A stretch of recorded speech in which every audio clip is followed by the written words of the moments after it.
2 centuries ago, deep in Southeast Asia, a hidden war reshaped the balance of power. A war where Siam invaded Cambodia and Vietnam under Emperor Gia Long rose to defend its ally. Few outside Asia have ever heard this story, yet it marked the beginning of a century-long rivalry between the two kingdoms. In 1812, Emperor Gia Long of Dai Nam faced a new challenge. Siam was expanding its influence into Cambodia. Smoke rose over Oudong, the royal capital, as 3 exiled princes returned with Siamese troops to overthrow King Ang Chan, a ruler loyal to Vietnam. From the capital Phu Xuan, an imperial order was issued. "Send our army to rescue Cambodia." General Le Van Duyet, commander of the Left Army, was entrusted to lead 13,000 soldiers. War drums thundered as ships sailed down the Mekong River, the golden sun flag of Dai Nam fluttering in the morning breeze. At that time, Cambodia stood between 2 giants, Siam in the west, Dai Nam in the east.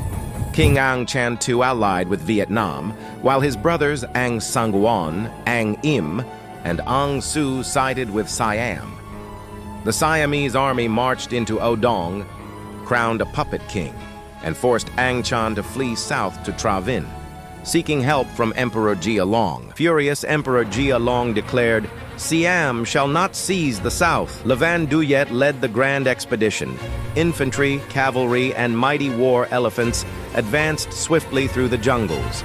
The earth trembled beneath their march, as the call to arms echoed across the Mekong plains. The Siamese fortified Oudong, their flags lining the Tonle Sap.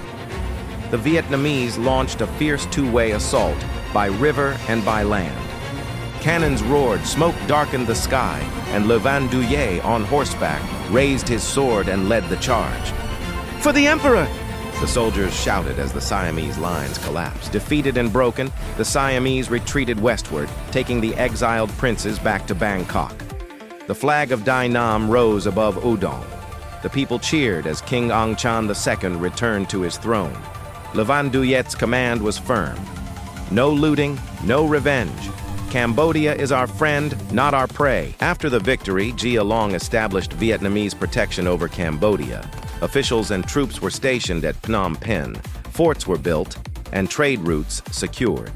From 1813 onward, Cambodia became a vassal state of Dai Nam, sending tribute each year to the imperial court in Phu Xuan. In Bangkok, King Rama Teku seethed with fury.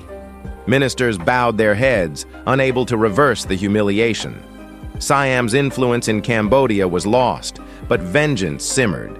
The seed of another war, the Siam-Vietnam War of 1833, had been sown. The victory made Le Van Duyet a legend in the south. He was not only a general but a protector who brought peace to the borderlands. For 20 years, the Mekong frontier remained calm under his watch, allowing Gia Dinh and the southern provinces to flourish. History remembers him as the Southern Shield of Dai Nam. The War of 1812 may have been brief, yet it redrew the map of Southeast Asia.